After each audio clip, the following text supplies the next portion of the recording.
नमस्कार बंधुरा welcome back to मुडी फुडी। आमी अनिंदिता आज आपनादेर साथे शेयर करब लाल शाक भाजार रेसिपि। এই রেসিপিটি বানানো যেমন সহজ খেতেও তেমনি সুস্বাদু। তো চলুন বন্ধুরা রেসিপিটি শুরু করি।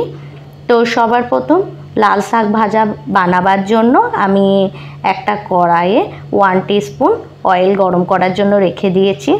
এখন এর মধ্যে আমি চীনা বাদামগুলি দিয়ে ভেজে একটা বাটিতে তুলে নেব।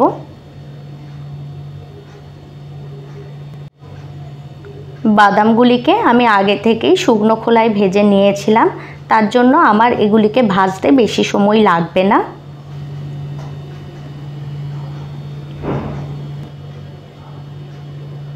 এই দেখুন বন্ধুরা আমার বাদামগুলি ভাজা হয়ে গেছে। এখন এগুলিকে আমি একটা প্লেটে ট্রান্সফার করে নেব।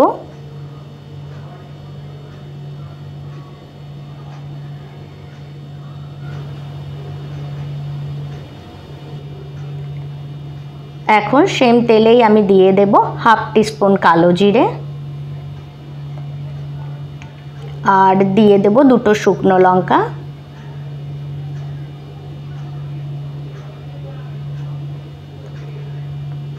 এখন আমি এর মধ্যে অ্যাড করব 1 টেবিল স্পুন রসুন কুচি।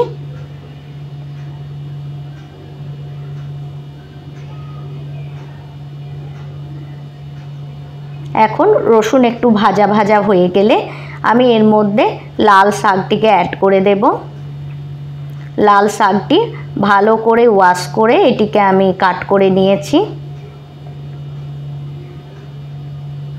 এটি আমি এর মধ্যে অ্যাড করে দিলাম।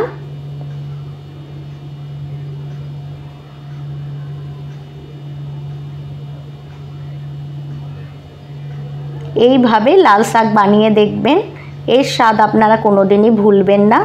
অবশ্যই এই রেসিপিটি আপনারা ট্রাই করবেন আর ট্রাই করলে ফিডব্যাক আমার সাথে শেয়ার করবেন।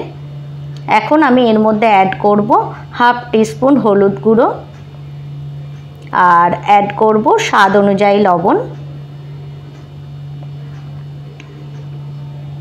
এখন আমি এগুলিকে মিক্স করে নিয়ে ঢাকা দিয়ে লো ফ্লেমে 10 মিনিট রেখে দেব।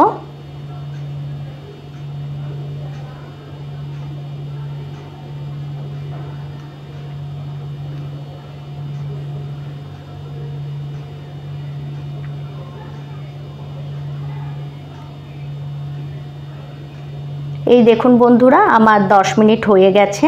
শাকের জলে শাক থেকে যে জল বেরিয়েছে সেটাতেই আমার এই শাকটি পুরোপুরিভাবে কুক হয়ে গেছে। এখন আমি হাই ফ্লেমে এটিকে একটু ভাজা ভাজা করে নেব আর সঙ্গে সঙ্গে এর মধ্যে আমি অ্যাড করব 1 টিস্পুন রোস্টেড পপি সিডস আর যে বাদামটিকে আমি ভেজে রেখেছিলাম সেটিও আমি এর মধ্যে অ্যাড করে দেব। বাদামগুলি অ্যাড করার পর এগুলিকে আমি মিক্স করে নেব। বন্ধুরা রেসিপিটি ভালো লাগলে রেসিপিটি লাইক করে চ্যানেলটি সাবস্ক্রাইব করার অনুরোধ রইল। আর আপনারা যদি আমার এই রেসিপিটি আমার ফেসবুক পেজ থেকে দেখে থাকেন তো আমার ফেসবুক পেজটিও ফলো করার অনুরোধ রইল। এখন আমি গ্যাসের ফ্লেমটা বন্ধ করে এটিকে স্ট্যান্ডিং টাইমে রাখার পর এটিকে আমি সার্ভ করব। তো দেখুন কত সহজেই আমার তৈরি হয়ে গেল লাল শাক ভাজার রেসিপি। তো বন্ধুরা আজকের জন্য এতটাই, আবার দেখা হবে অন্য কোনো রেসিপিতে। Thanks for watching.